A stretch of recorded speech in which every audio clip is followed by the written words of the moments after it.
am the first Vice President of Programs for the National Coalition of 100 Black Women Manhattan chapter.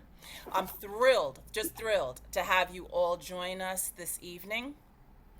Um, I have to say, and I was just saying this to our speaker this evening, that, the topic of um, sorry, adult guardianship abuse. See, it makes me verklempt just even to think about it, talk about it. I can't even get the words out of my mouth.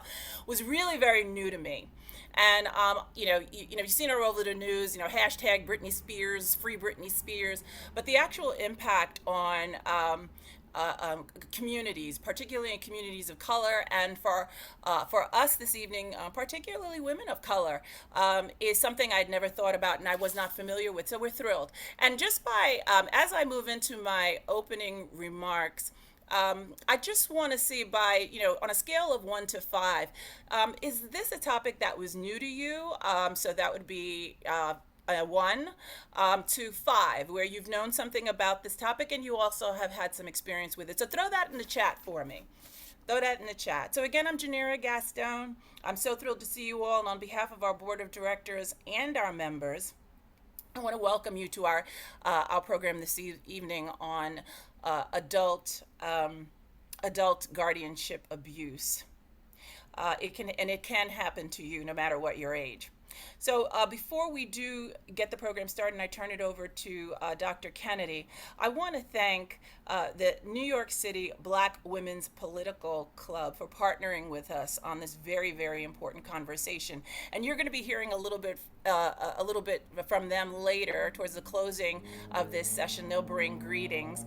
But just to say, we are very familiar with the New York City Black Women's Political Club. In fact, one of their co-founders was a member of our organization, and she was very involved in our public policy committee, and that is the committee that's put on this program. So for those of you who don't know what we do, the Coalition of 100 Black Women is a 40-year-old advocacy organization, and our vision is that Black women and girls will live in a world where socioeconomic inequity does not exist. We advocate on the behalf of Black women and girls to promote leadership development and gender equity in the areas of health, education, and economic empowerment. Now, the topic tonight probably covers all those areas: health, education, and economic empowerment. And tonight we're going to cover we're going to do a lot of education, but what we want to do in the end is we want you to go back into our community, share what you've learned this evening, discuss this with others, try to, for yourselves, as you digest it, get comfortable with the idea of advocating and taking some legislative action on your part. So once again, we provide the information.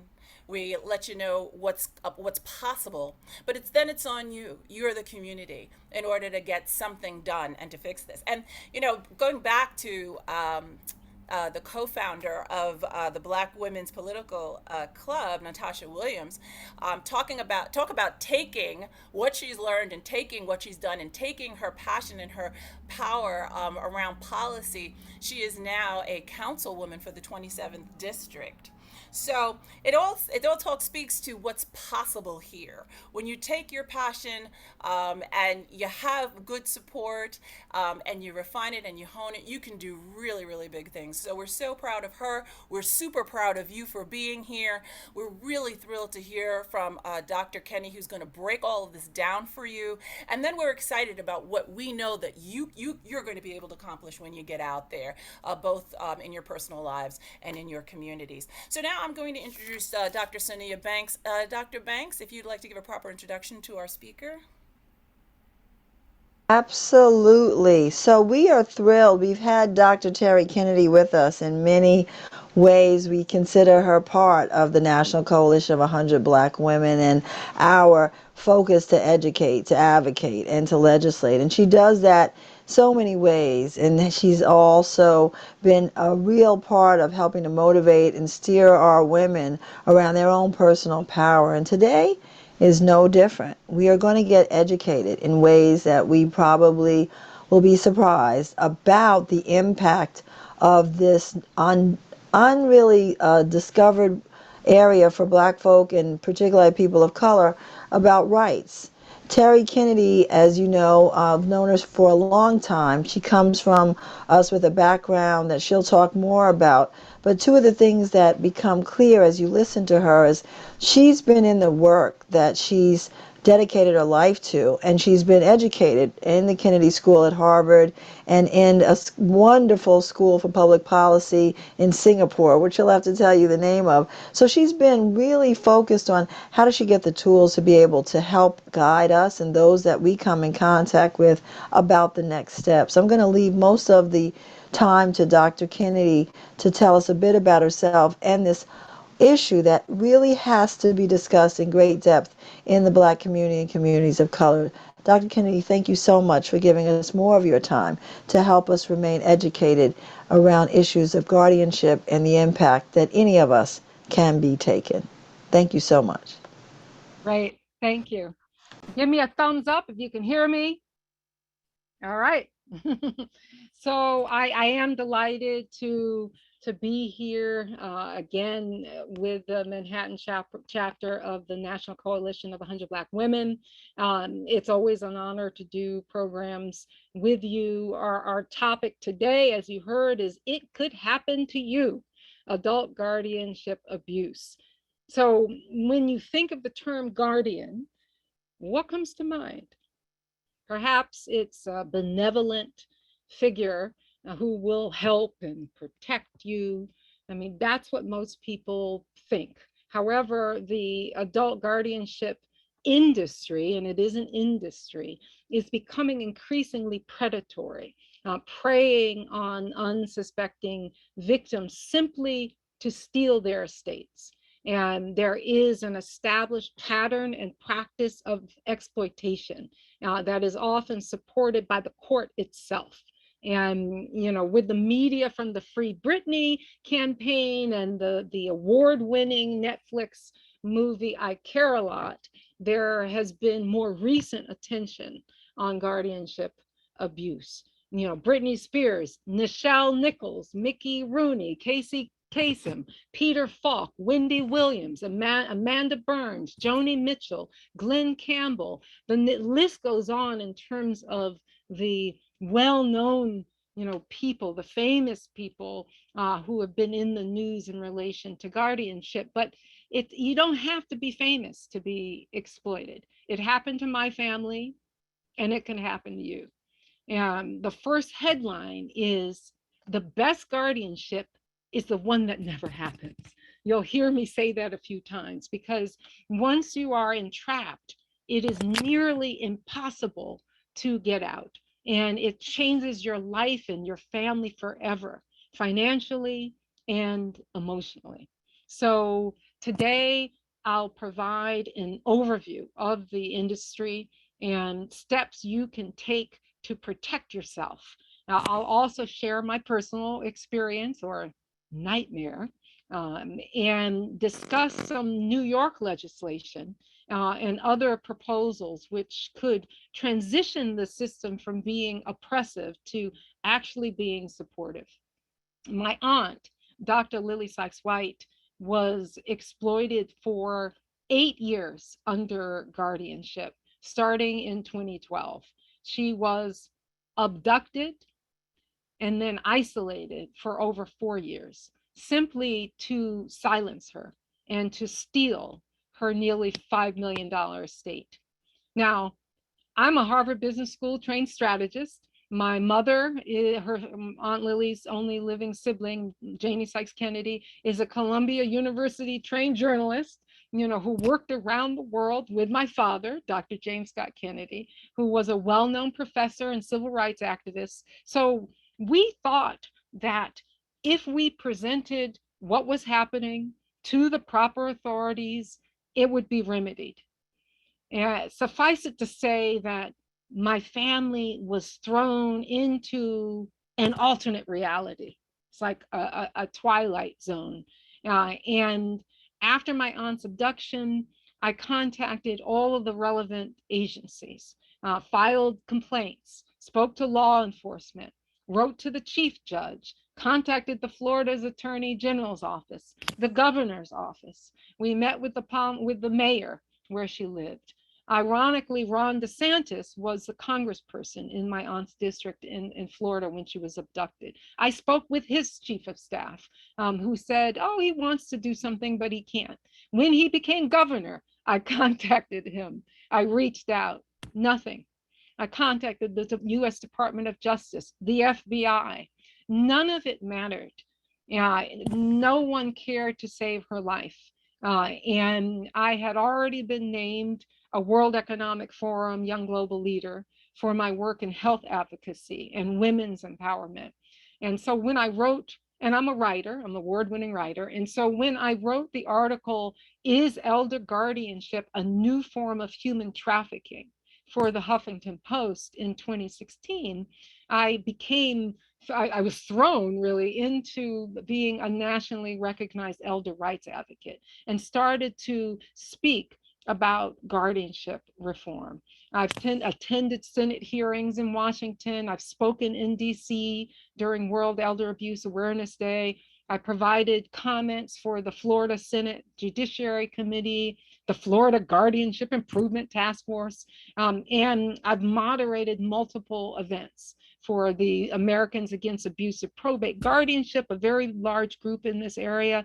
The last 12 months, I've moderated the Free Britney Symposium, so I've been engaged with that young crowd there to free Britney. I've been an advisor and organizer for the Free Peter Max campaign, working with Peter's daughter, Lieber, to free iconic artist Peter Max.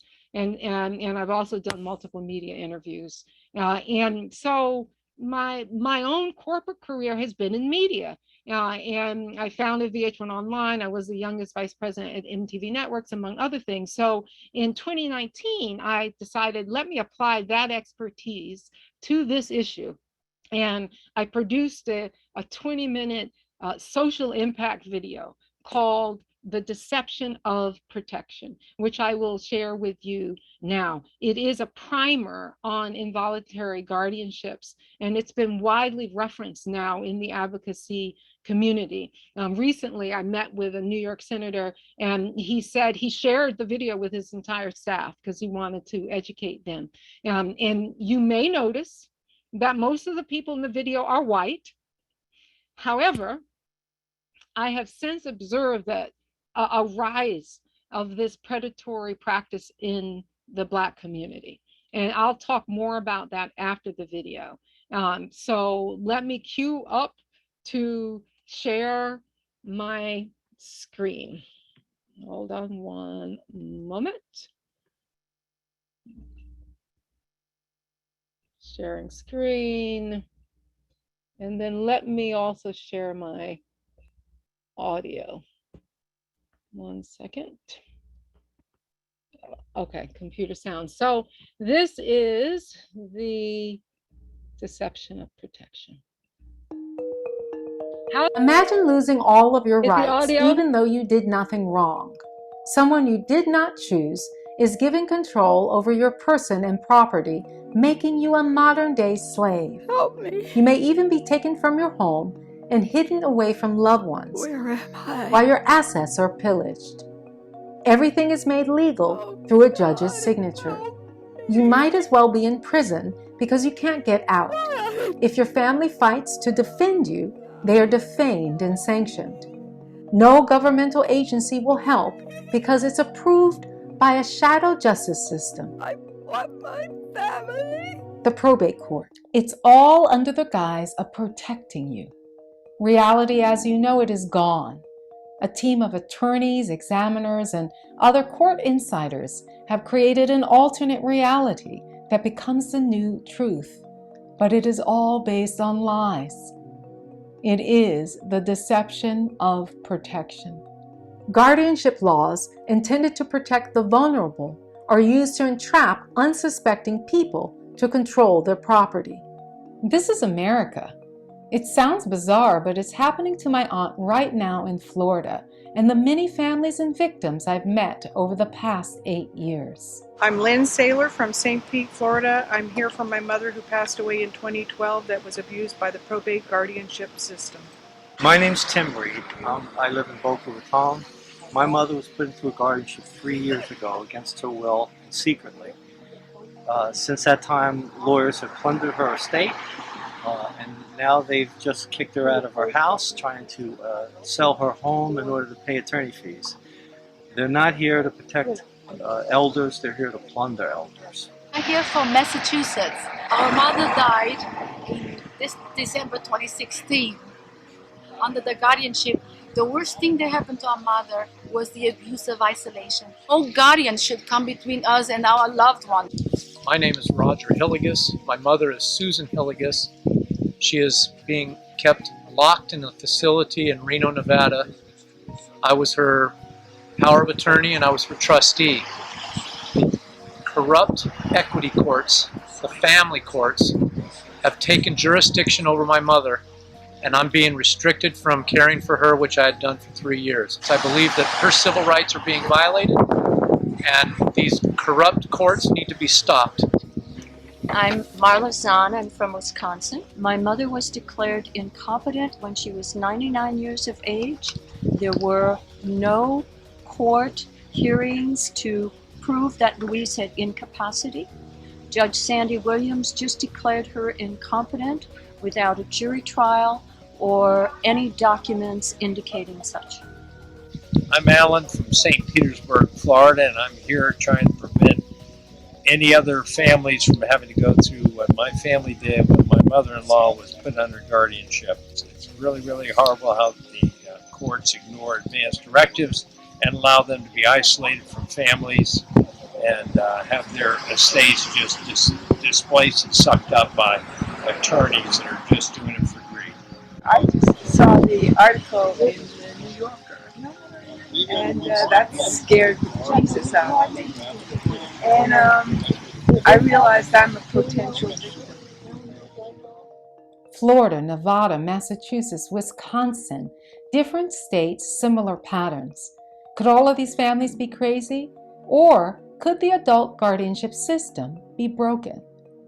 In a guardianship, the court gives one person or entity the duty and power to control the person and/or property decisions of another person. The intention is to protect their assets from misuse. In the United States, it is estimated that 1.5 million adults have guardians who control $273 billion in assets. The Government Accountability Office identified hundreds of allegations of physical abuse, neglect, and financial exploitation by guardians, but they don't know the full extent of abuse due to limited data.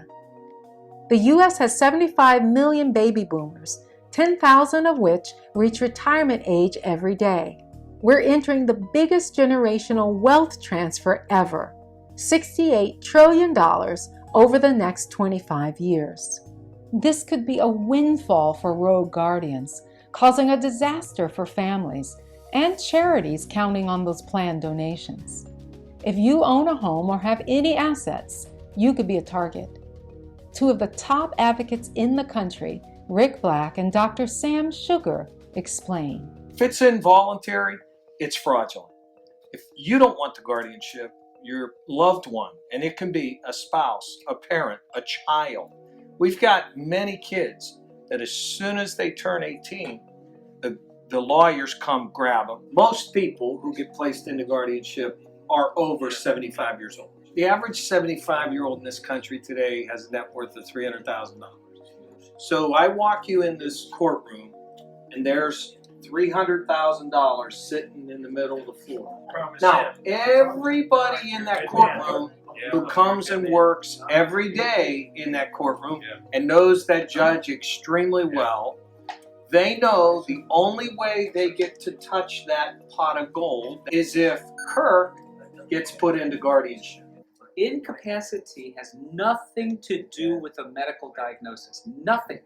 It is a legal status. And that's wwhere everybody Yes. gets Right. confused. What do you say she's incapacitated? She balances her checkbook, she writes algorithms, she codes. All it is an excuse to apply the legalistic term of incapacitated to a person who is doing just fine in society. So, what is the anatomy of an involuntary guardianship? The process involves 3 phases. The first is instigate. A petitioner files to declare you incapacitated. In most states, anyone can petition. There is no due diligence on the motive or allegations. Fraudulent statements are routinely put forth. There is also no attempt to find interested parties like family.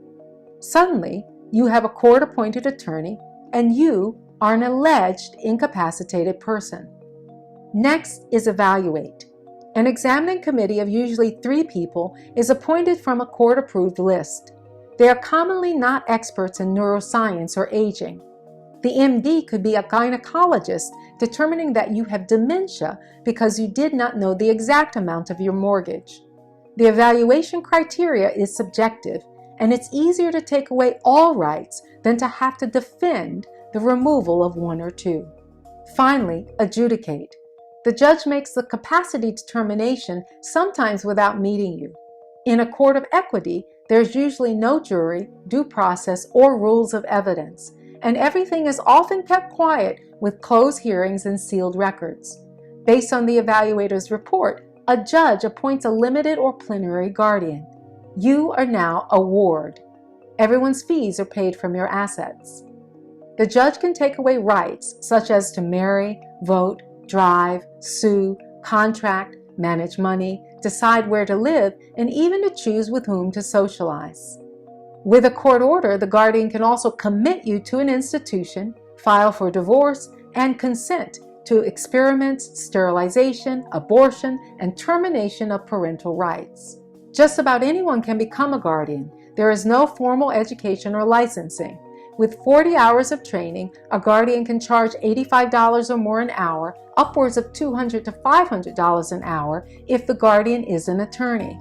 There may be some professional guardians out there that legitimately help, like in the Brooke Astor case. But guardianship by design is oppressive. It removes self-determination and all fundamental rights, rendering you a non-person. Former Congressman Claude Pepper famously said, "The typical ward has fewer rights than the typical convicted felon. It is the most punitive civil penalty that can be levied against an American citizen, with the exception, of course, of the death penalty." If you have a rogue guardian, there are often 3 key actions used to fully take over your estate. The first is isolate. The guardian sequesters you in an institution. Your home is fraudulently deemed unsafe, and you may be medicated with psychotropic drugs to mimic dementia. You could even be hidden entirely from your legitimate family and told they have abandoned you. It is psychological torture. Next, eliminate. The team gets rid of anyone fighting to defend you. The judge may remove your selected person and their interested party status so they have no standing in court, bifurcate the docket so your defenders can't see or question what is going on, use defamation, stay away and gag orders, as well as drain funds with sanctions and appeals that could cost $50,000 each. Finally, the end game. The judge approves excessive billing and liquidation. All the players take unnecessary actions and create conflicts to increase billing. One motion may cost you $2,000. In the name of protecting you, the guardian liquidates all of your assets to pay everyone's fees. There is no real oversight on accounting, and even your estate plan can be voided.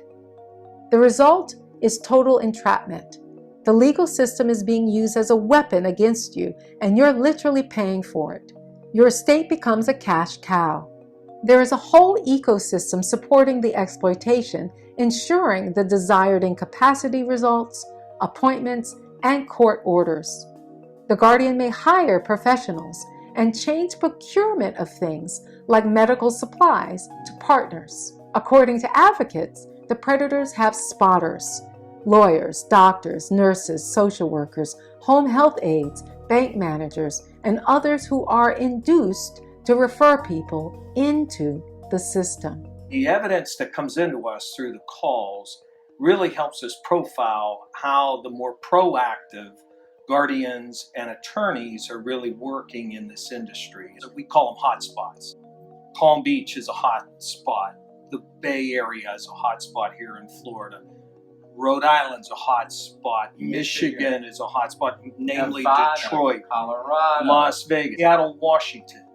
In those hot spots, what you're seeing today is these attorneys form alliances with the attorneys of the major hospitals. You give me a document, oftentimes a fraudulent document, and I will take it to the court and get guardianship over that individual, and you'll get a kickback. This is organized crime sanctioned by the court. There is a pattern and practice of collusion and corruption. Many states require least restrictive guardianship options, but that rarely happens. The system is too lucrative and entrenched. The average litigation on an involuntary guardianship will cost the family about $250,000 a year. These lawyers never lose. No matter who you hire, they will either be co-opted or work against you or not try very hard. I think we can all say that. I would agree. The judge will retaliate against you, which we agree about that. Yes. And they retaliate in the worst ways. One of them is stay away orders. Right. Meaning, I'm going to arrest you if you try to see your mother. I'm going to put you in jail if you show up at that nursing home one more time. It's a death sentence for the ward, and it's a life sentence for anyone who cares about it. What can you do to actually protect yourself? Here are 4 preemptive measures. Be informed. Know this is real. Build a trusted team of advisors who understand the process. Look out for phrases such as imminent danger. Recognize red flags, like someone blocking access to a loved one or trying to convince you that an emergency temporary guardian can help. There will be nothing temporary about it. Minimize known risks. Take care of your health. Recognize your zip code is a risk factor, so choose your retirement location carefully. Settle family dysfunction now to avoid court later. And beware of lawyers who instigate a family dispute when there isn't one. Strengthen your estate plan. Consider a revocable living trust and be sure you trust the successor trustee. Refine advance directives, refusing a public or professional guardian, and naming at least 6 pre-need people who you approve for supported decision-making. Review your last will and testament, durable power of attorney, and healthcare proxy, but know all of these can be voided. Put your money in a joint account with a right of survivorship. Leverage technology. Video your estate plan wishes and process. Keep your cell phone handy to record anything that seems out of the ordinary. Embed cameras in your home and use tracking devices for you and loved ones. If you get entrapped, here are 4 survival tactics. Go on the offensive. Demand to be appointed representative payee for your loved one's Social Security before the guardian seizes it. Challenge everything from day one, particularly jurisdiction, and be ready to put forth an alternative to guardianship. Declare the proceedings adversarial and demand a jury trial right at the start. The judge is likely to deny it, but go for it anyway. Avoid a settlement conference and mediation. The deck will be stacked against you. File to recuse the judge if you feel you can't get a fair trial and appeal key decisions within the required time frame. Keep good records. Have a notebook detailing conversations and leave a paper trail of follow-up emails. Pay for your own court reporter for hearings. Gather evidence on questionable activities. File a report with law enforcement if your loved one is taken or for other offenses. Have eyes wide open. Trust no one in the system, including those hired by the attorneys and guardian. Keep an eye on your own attorney to make sure he or she remains on your side.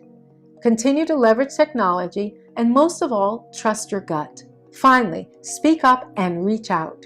Let friends, family, and neighbors know what's going on, and memorize at least 2 phone numbers in case you're put in jail. Make noise via social media, PR, and politicians.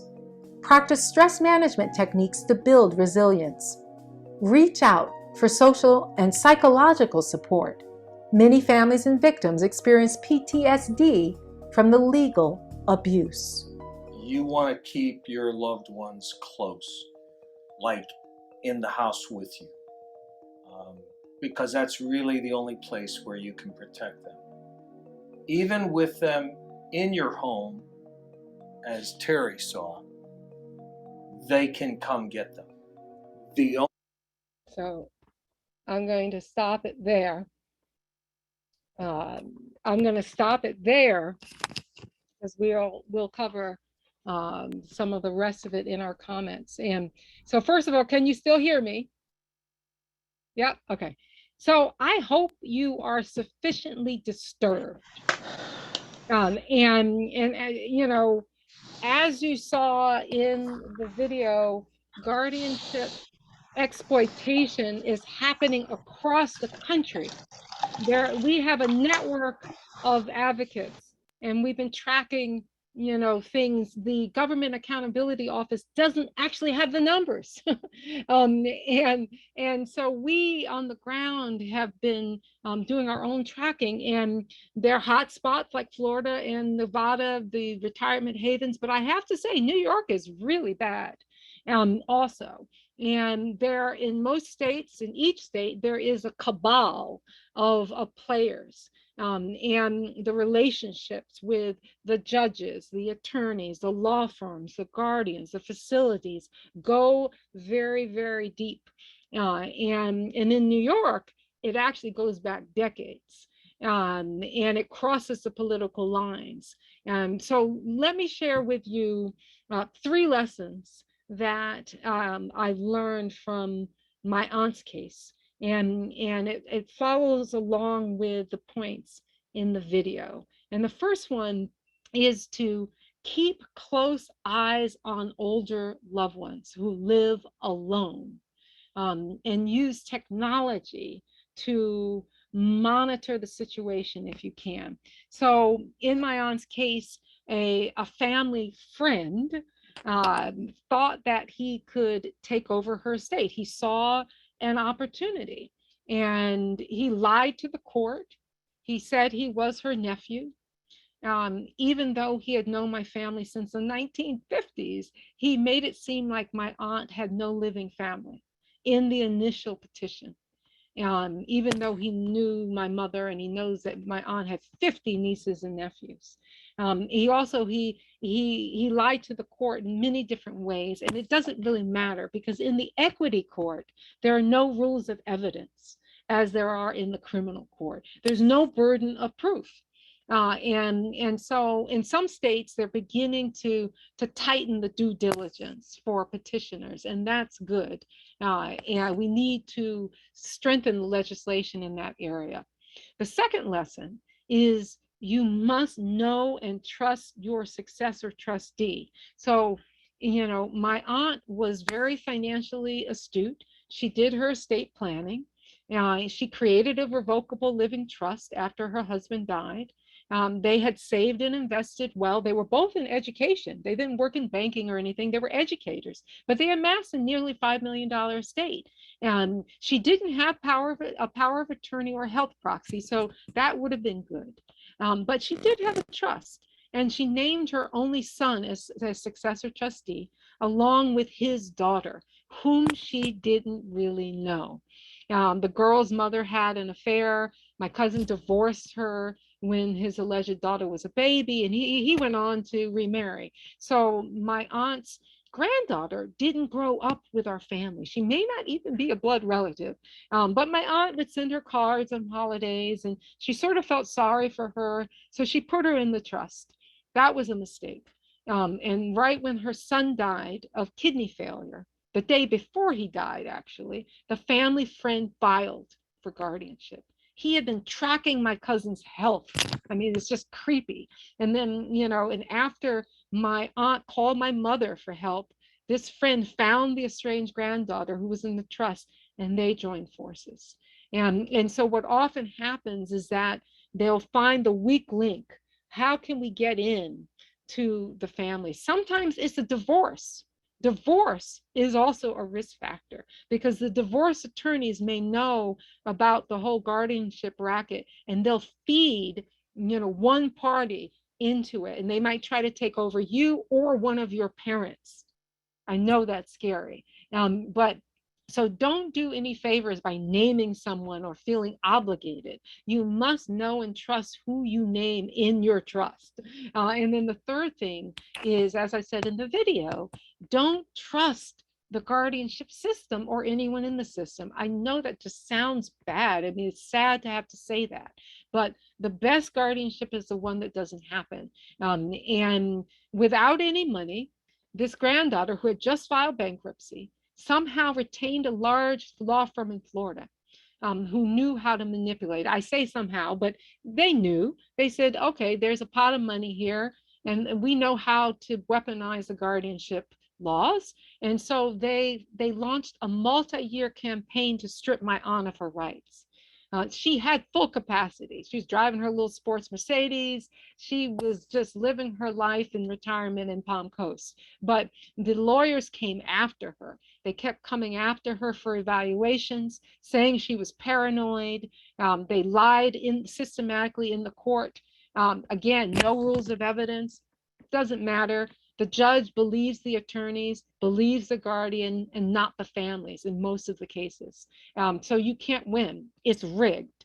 And under guardianship, most of the fees come out of the senior's estate. So everyone gets paid out of your family's estate. And in New York statute, it's reasonable compensation.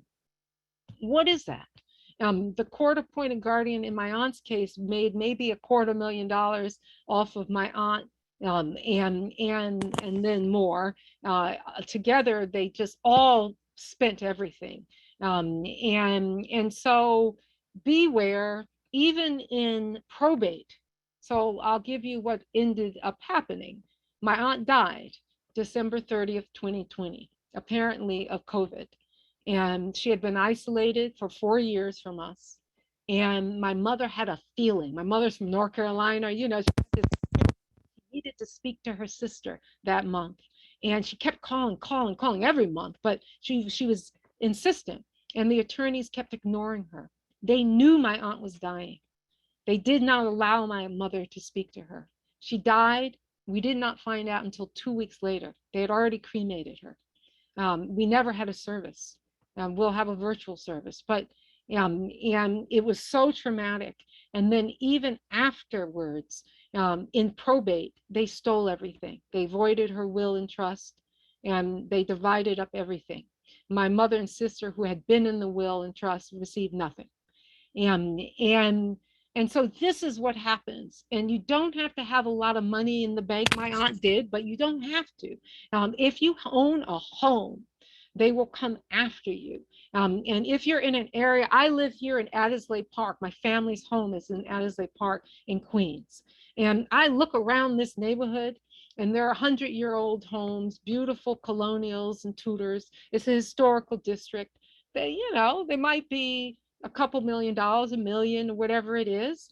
Older people, maybe living alone. I can look on this block alone and know. And if someone wanted to, they could come and say, I want that home, that home, that home. And if they had the right judge, they don't even have to know you or see you. They can knock on your door with a piece of paper and say, I'm your guardian. And so that is, I just understand that this actually is real.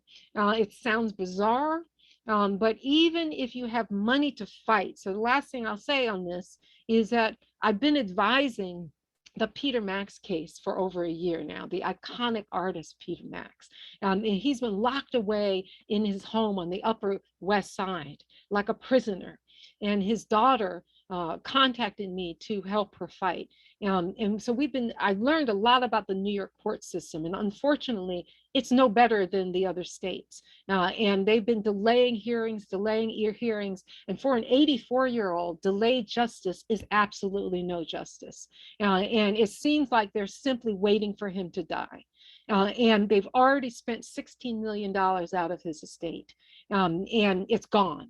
And they said they renovated the bathrooms for $250,000. And it's just outrageous. And the judge who appointed these people is the oversight. So where's the oversight? There's no oversight. So the question is, how do we slow the flow of predatory guardianships? That's the language we use in the advocacy community. How do you slow the flow while we transform the system? So I'll give you a few highlights on legislation before I open up for questions. On the federal level, there are a couple of things happening. Representative Charlie Crist in Florida and Representative Nancy Mace, they've sponsored the Guardians Aren't Above Prosecution Act. So that makes constructive fraud a federal crime. That's a good thing. So if it moves along, we should support that. There's also the Guardianship Accountability Act, which requires states to give data. The states don't want to tell the federal government how many assets are under guardianship. And we're having to force the states to do that. So hopefully that will move along. The challenge is guardianship laws are different state by state. And that's a challenge because families are often spread across states. And my aunt was in Florida, we're in New York. And so there is something called the Uniform Guardianship, Conservatorship, and Other Protective Arrangements Act. And it's basically a guardianship statute that promotes person-centered planning. And it requires the courts to order the least restrictive means. And it has been enacted in some states like Maine and Washington, but states like Florida and New York have not entertained it at all. And the one thing I'll say about New York this year is the 30th anniversary of New York's Article 81, the guardianship law intended to support elders. And there are still significant flaws and a wide gap between implementation and practice. There are 3.7 million individuals aged 60 and older in New York. And by 2025, nearly 1 in 4 New Yorkers will be an older adult. And so we need greater protection. So what legislative changes do I want to see? I'll give you 3. And well, first of all, I'll say, ultimately, I think the guardianship system itself is outdated and oppressive. It is a form of slavery and it should be abolished. So that's my overarching true belief, but that has to happen at the highest level, and that has to be a wholesale change. In the meantime, how we slow the flow. The first thing is that I would want legislation requiring judges to consider the less restrictive alternatives to guardianship. So that's often the legislative intent, like as it is in New York, but the judges don't follow it. And so in some states like Delaware, Ohio, Wisconsin, they've actually passed laws to require the judge to go with the least restrictive option. We shouldn't have to do that, but I think we need to do that. The second thing is fee caps. That is not a very popular thing with the attorney community. But the advocacy community agrees that if we can put fee caps on for guardians and all those paid through guardianship, we will then take away the predatory incentive. And my proposal is that let's make it in line with fees for social workers and for financial advisors. Let's bring it in line with the actual job. We will get a lot of pushback from attorneys who are getting paid handsomely through guardianship on that one. And the third one is in visitation. We need legislation establishing that families cannot be separated by a guardian or by the state without a confirmed case of abuse. Because what happens is a guardian can just, through opinion, the guardian is an opinion that the family agitates. And there's no burden of proof. There's no rules of evidence. The guardian, who's a lawyer usually, can just play God, as I see in the chat. And that is true. And isolation enables exploitation and has adverse effects on the mental health of a person under guardianship. And it's counter to the intention of Article 81 in New York, in most states. And so this kind of new legislation would recognize that the family unit is sacred. And the right to be with your family is a constitutional right established by the 14th Amendment. So those are some things. And I'm open and available to advise any leader who wants to make a difference on this issue. We are talking to some senators here in New York, trying to see, get support for new legislation. Ironically, we have a Republican who's interested. We have not found a Democrat yet. And that's an interesting dynamic. But what I'll say, what you can do is share this information, so people can understand the pattern and practice. And then go to elderdignity.org to find out more. Support the Free Peter Match campaign. We have 10,000 supporters for this campaign that we launched, and we still haven't gotten him free. And that says a lot, that we've had a PR firm working, we've had all these things, but the cabal is very strong in New York, and they are holding strong, and not releasing him from the guardianship. So I'll hold here, and open up for questions. Thank you so much, Dr. Kennedy. That's exactly right. I mean, your mind has to be buzzing because as you talk about guardianship, we know it's spouses, siblings.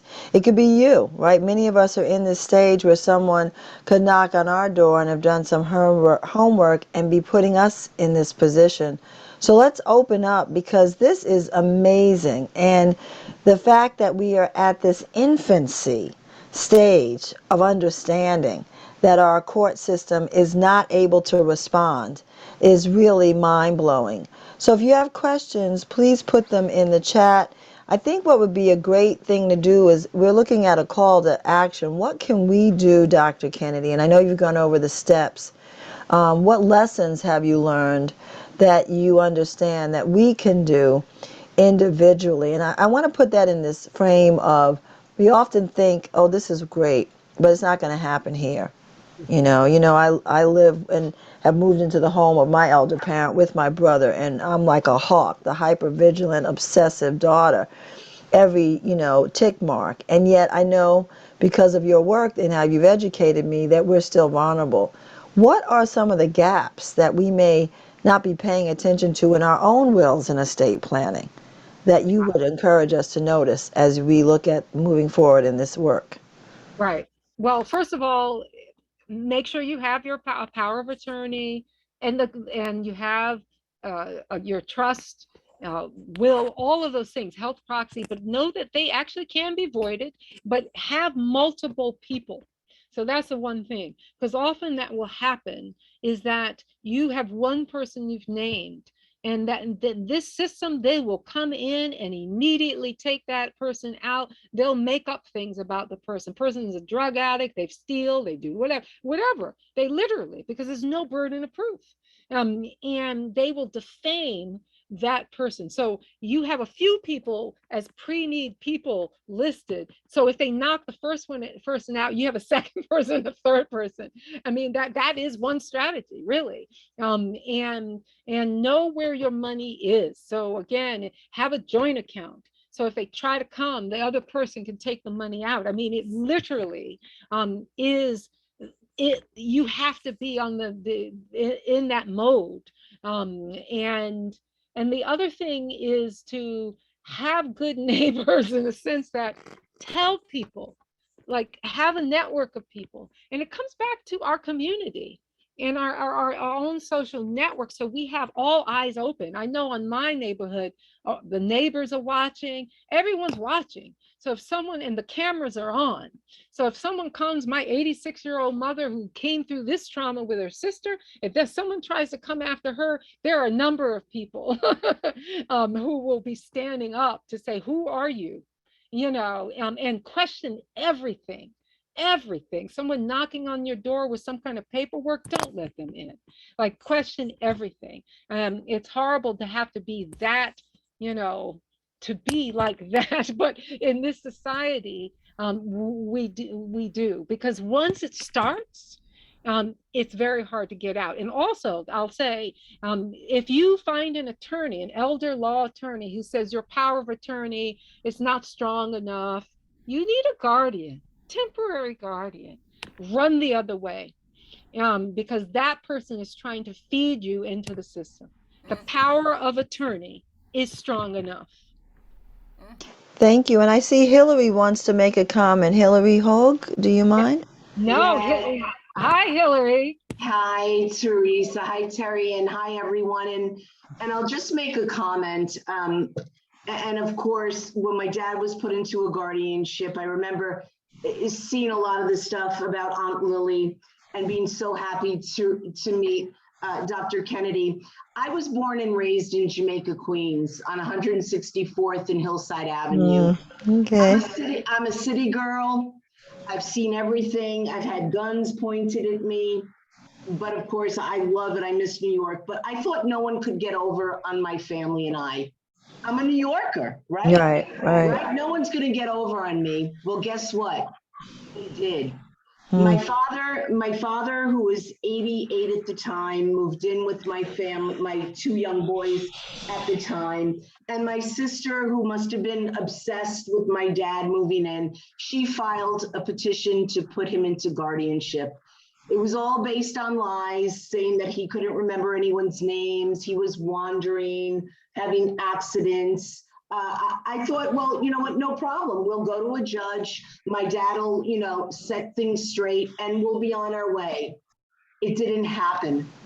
My dad, who was frugal to a fault, very good with his family, was left with $5 in his pocket.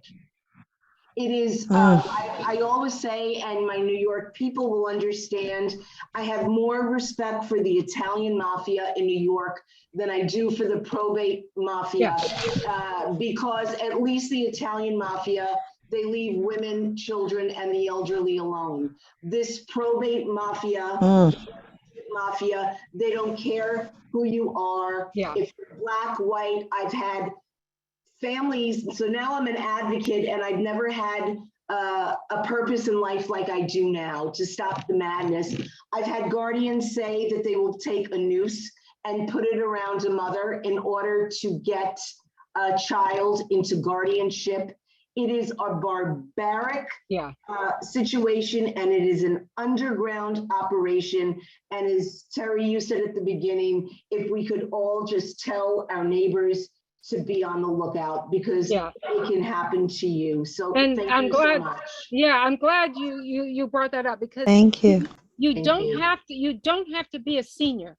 So let me just also say that is that we both know, Hillary knows, there's someone in Florida, and I mean, he's a senior, he's 60, but he was put under guardianship. He happens to be white, but he married an African woman. His family thought that was poor judgment, so they put him under guardianship to take away his inheritance. Now, as advocates, we were able to finally get him out, but this is how the guardianship laws are being weaponized, and to steal people and to steal estates. And more I'm seeing Black people rising up and calling. Every week I get calls, and they will try to, again, say your power of attorney is not good and do whatever they can to get you in the system.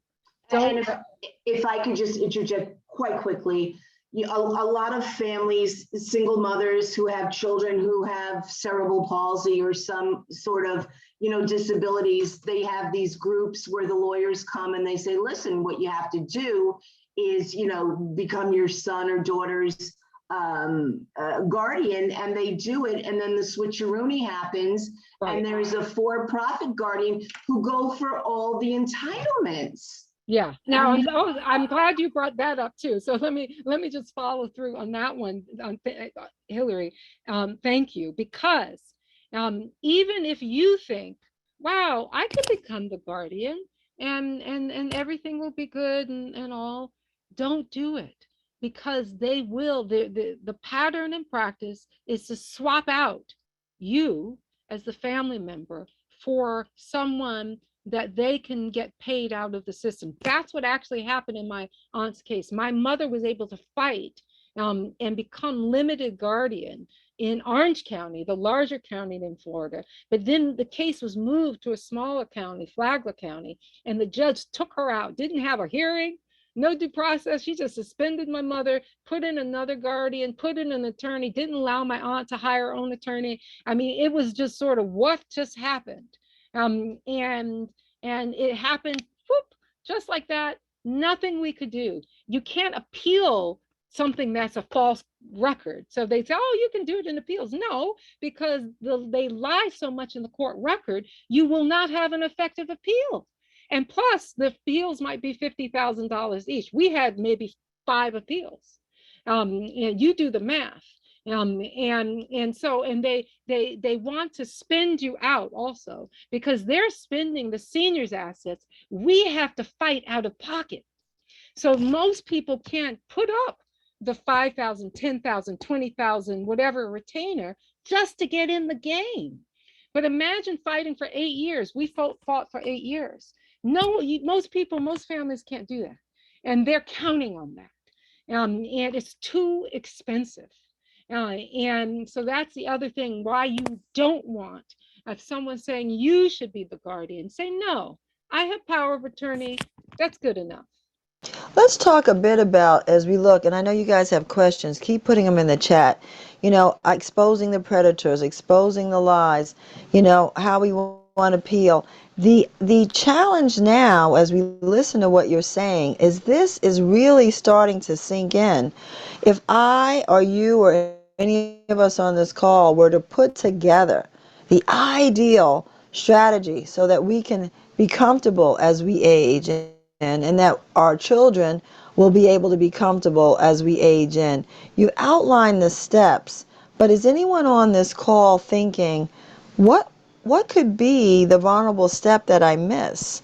What happens? I know some of us are mothers, we have sons, and we heard Hillary talk about a sibling rivalry that really turned into and created a vulnerable really be protected? Or Dr. Kennedy, are we all at a stage of vulnerability where no matter what we do, we have to be this hyper vigilant, almost paranoid person? My neighbors have cameras on either side of my house. They watch my front and my back. We've used their cameras for videotape for winning tax, renting tickets for cars, speeding and stuff. Do we have to start putting cameras in our homes? What is it that we need to do? Yes. Not a victim. Well, the answer to that is yes. Like in the video, I said leverage technology. I mean, now there's enough technology to age in place. There's a whole industry. And so there's really not the need for a guardianship unless perhaps you have absolutely no family and no money. And so then that's a public guardianship. But for private guardianships, there's really not a need for that because we have, again, the technology to age in place. And we have something that's called supported decision making that still needs more meat around it, but it's a network of people who can help you. But you don't have to have your rights stripped from you to be protected. And that's the major flaw in the guardianship system, because once they strip you of your right to sue, your right to speak, your right to decide where you live, your right, all of these rights are taken away from you. You're a non-person.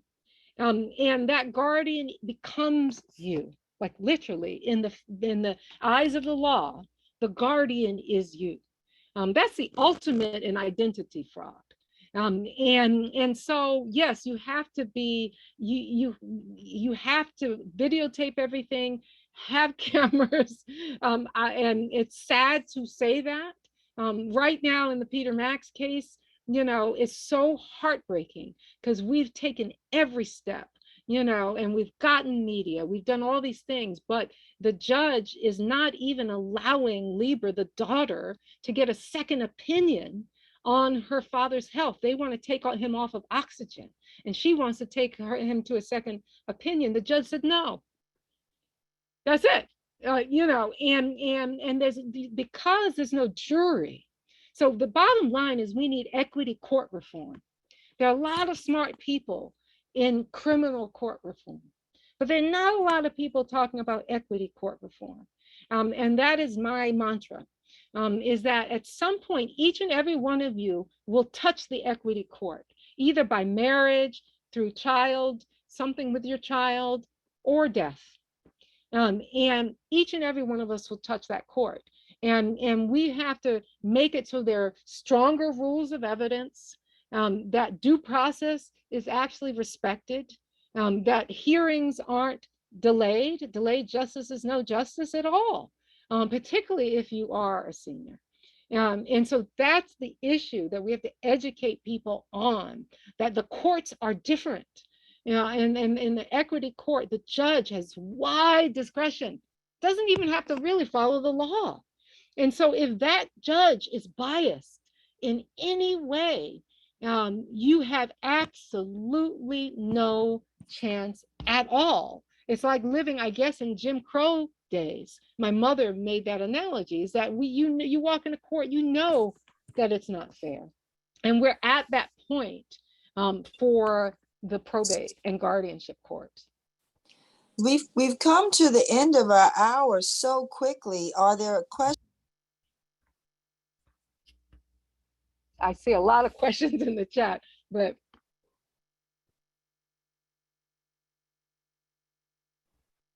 unmute yourself, Sonia. You're muted. I'll just read some. This is unbelievable. This is an underground operation. There are a lot of well, I want to say that we're at 8 o'clock, and I didn't know if someone wanted to wrap us up, because I know we have an hour for the program. So thank you for that, Dr. Kennedy. I had to switch devices.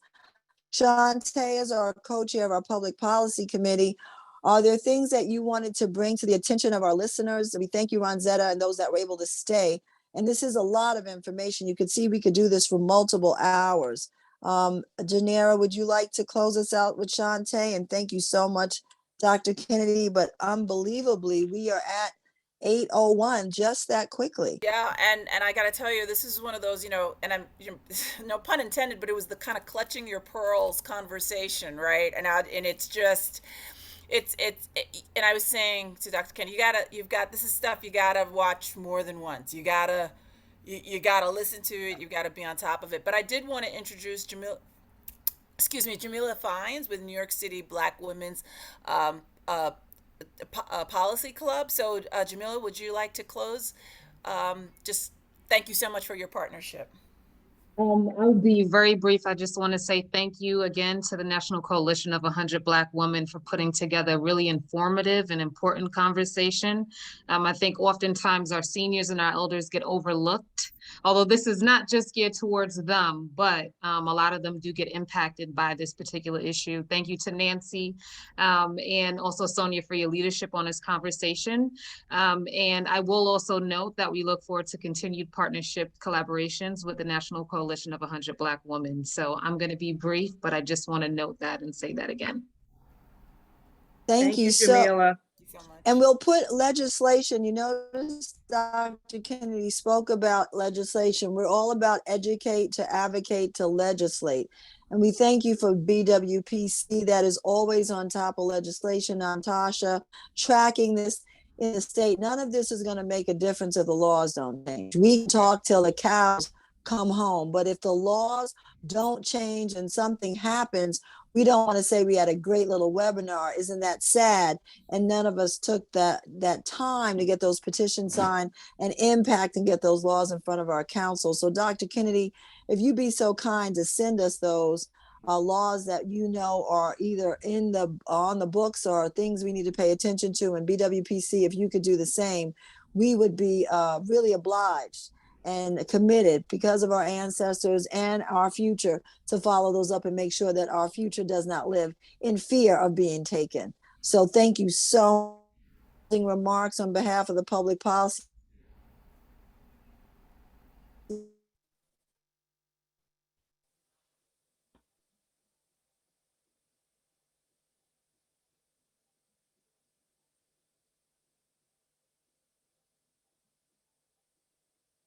I think that Sonia is having a little technical trouble, but I wanted to say I we have. am. I Oh, you am. got it. Okay. All right. She's back. No, no, go for it. I do not have it. Nope. Please do the exit. Thank you all for spending the this over an hour now with us. And Dr. Kennedy, just outstanding. We're going to be calling on you, I'm sure, in the future. Jamila, the same thing with you with BWCA. So thank you very much for your time. Go forth and let's conquer this together. Have a wonderful evening. Thanks. Thank you Thank so you. much. Thank you. Thank you so Thank you. much. Take care. Thank you. Thank you. Good night. Thank Good night. Yeah.